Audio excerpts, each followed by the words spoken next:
Hello students, welcome to another session of PT 2 minutes. Today we will be taking a question on the revenue administration of the British. I'll give a minute to try to solve this particular question and write the answer in the comments.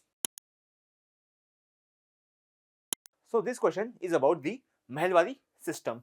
It was one of the three revenue systems introduced by the British. One was permanent settlement, one was Rayatwari system, third was Meherwari system. Okay. The first statement says it was introduced by Thomas Munro in the year 1822. The year is right, the name is wrong. It was Holt Mackenzie. Okay. So first statement is not correct.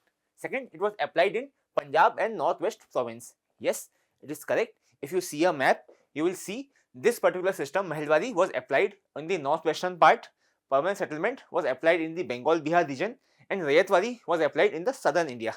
Okay, so second statement is right. Third statement says village headmen collected the revenue, they were not the owners of the land. Yes, this is also correct. Unlike permanent settlement, wherein the ownership of the land was transferred to the zamindars, here the peasants were the owners. But ultimately what happened, that because the demand of the revenue was so much that the people had to take loans against the land from the money lenders and the collectors, the village headmen. Slowly these village headmen ended up owning the land.